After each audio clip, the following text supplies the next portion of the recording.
Alam natin mga brothers on the wheel, ang Mitsukoshi Philippines ay may hawak ng 5 brand na motorsiklo. Yan nga ang SYM Taiwan, Euromotor, Keyway, Benelli, at ang bagong pasok nila na Benda. Pero alam nyo ba mga brothers, meron na naman silang panibagong ipapasok na brand next year 2025 na mula sa Italy. Yan nga ang Morbidelli or may brand name na MVP, na isang Italian brand na nagmamanufacturer ng small displacement na bike at big bike. At ngayong episode mga brothers, isa sa mga kilalang motor nila sa Europe ang pag-uusapan natin. Yan nga ang SC150. Pero bago tayo magpatuloy sa mga naisuporta ng YouTube channel natin, huwag nyo pong skip ang ads. Kung dito naman po kayo sa Facebook nanonood, i-share nyo naman po ang ating episode para sa konting suporta. Kaya mga brad, let's go sa go! Get ready, drop the beat.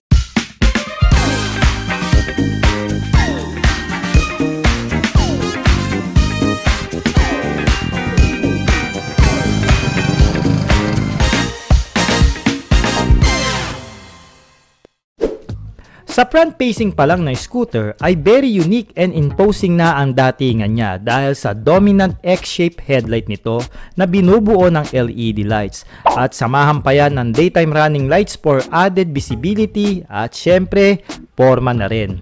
At nasa baba naman ang front LED turn lights ng scooter. Meron na rin ito nga non-adjustable windshield na smoke black ang kulay. Standard telescopic port naman ang meron sa front suspension ni SC150 at merong 2-piston pot caliper na preno. At ang matindi pa dito mga brad, equip na rin ito ng ABS. Kaya naman during ng aking short test ride ay sobrang smooth ng suspension nito at ang swabe rin huminto ng preno niya. At hindi rin ako naiilang mga brothers dahil nga naka-ABS na rin siya. At syempre pa malaki na rin ang tulong ng malapad nitong tubeless na gulong na 110/70 at 13 inches wheel mags ang size. Tapos naka-alloy wheel mags pa siya na color gold. Kaya naman ang astig nitong tignan at magaang pang manakbo. Dito sa rear portion ay napakapino ng pagkaka-design ng MVP dahil tignan nyo naman yung pagkakahulma ng LED taillight niya at integrated LED turn lights na very unique and futuristic ang ginawang approach ng MVP dito. At ang fender ay hindi ka rin mabibitin sa haba at sinamahan pa yan ng tire hugger para sa extra proteksyon ng scooter sa mga putik at dumi. Plus meron na rin itong split type na metal grab bar. And then optional po yan, pwede nyo rin yan palitan ng kanyang grab bar na may abang para sa top box. Heavy duty na nga rin ang rear suspension nito dahil naka dual shock na ito at adjustable pa ang pre-play with the upright muffler position para hindi rin basta-basta tumirik sa mga baha dito sa Pinas ang scooter na ito. And speaking of tambucho ay modern na nga rin ang pagkaka-design dito ng MVP at nilagyan pa yan ng malaking muffler guard or heat guard kung tawagin. And good news mga brothers, naka-disc brake na rin ang preno nito sa likod with the ABS na rin yan at samahan pa ng traction control para mas safe na safe ang ating ride kada sakay dito kay SC150 ng MVP. At may lapad naman ang gulong nito na umaabot sa 130/70 at 13 inches alloy gold mags. Hindi siya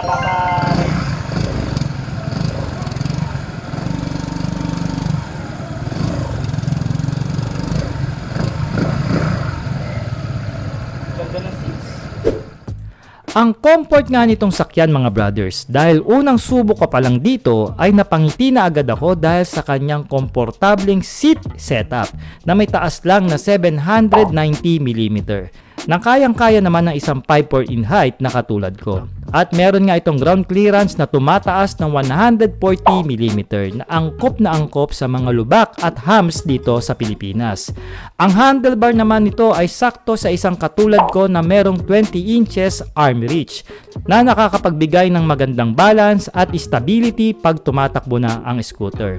At syempre pa, quality na rin ang nilagay dito na handle grip, metal end bar, side mirror, and handlebar switches with the backlight assist. At hindi nyo nga pala na itatanong mga brothers na electronic na rin ang seat opening nito. So papindot-pindot ka na lang tuwing bubuksan mo ang underseat. At malaki na rin ang espasyo ng underseat compartment nito mga brothers. Nakakasya ang isang helmet at mga importante nating kagamitan.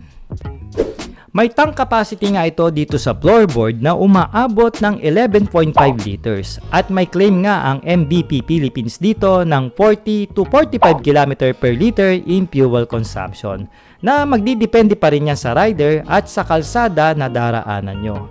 Meron nga rin itong informative na digital meter at touch sensor na nga rin yan, kaya naman mas madaling i-adjust or iset alongside with the USB charging port nito. At meron pa yung malalim na packets para sa paglalagyan ng inyong mga telepono. Dagdag pa natin dyan ang smart key system nito for the starting ng motor, kaya naman pa-remote ka na lang kada bukas sa scooter. Plus kasama na rin dyan ang seat and fuel button para mas less hassle sa tuwing magpapagas tayo. Around 5 minutes ko lang nasakyan itong si MVP SC150 mga brothers, dahil nga tapos na ang kanilang test ride event. And I can tell na malakas na rin ang arangkada niya na pumapalo ng 12.5 Nm of torque at 6,500 RPM. Despite sa kanyang body dimension at bigat, ay napakagaang niya naman maninuhin kahit low speed pa ang takbuhan. At sa mga likuan at kurbada mga brothers, aba siguradong mag-e-enjoy rin kayo dahil hindi matigas ang ulo ng isang ito lumiko at madali lang siyang pasunurin. Meron nga itong 149.6cc, single cylinder, single overhead cam na dalawa yung bulbs.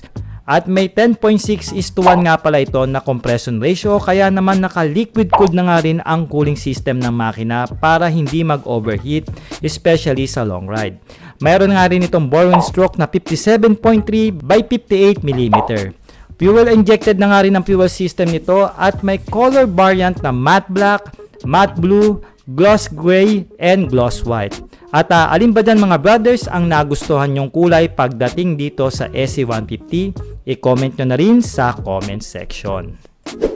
Wala pa nga itong official price mga brothers on the wheel since hindi pa nga ito na officially launched ng Mitsukoshi Philippines. At abangan nyo ito mga brothers dahil ang grand launching daw nitong MVP o dito sa bagong brand nila na Morbidelli is sa first quarter ng taong 2025. So ilo-launch po nila yung dalawang motorsiklo, no? Ayan po yung SC150 na pinag-usapan natin at yung kanilang big bike na M500N. So mga brothers, isa na namang ka-excite na brand na abangan natin dito sa ating YouTube channel at Facebook page. So mga brothers, mag-comment po kayo ng yes kung nagustuhan nyo po itong maxi scooter ng MVP. Yan nga ang SC150 na mayroong mga latest features at mapormang body design.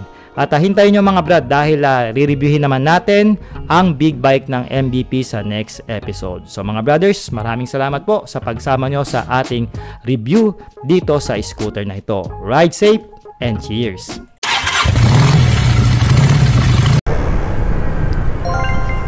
Alright mga brothers, ang bagong scooter ng MVP, the SC150 mga brad.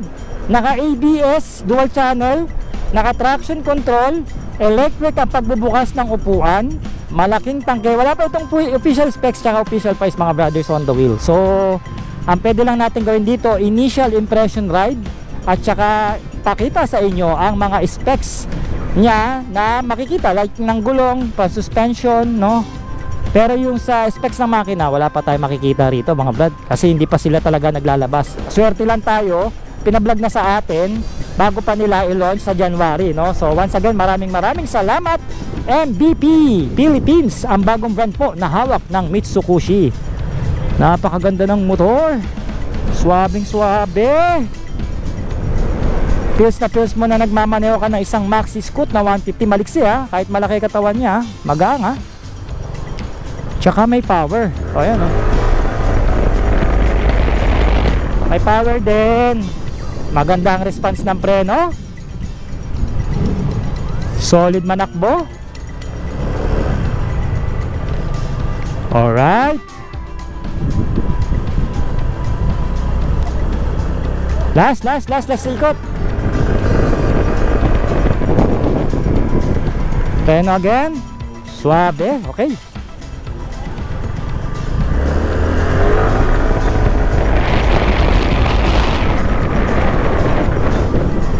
alright, so kuha na natin ito ng B-rolls mga brother.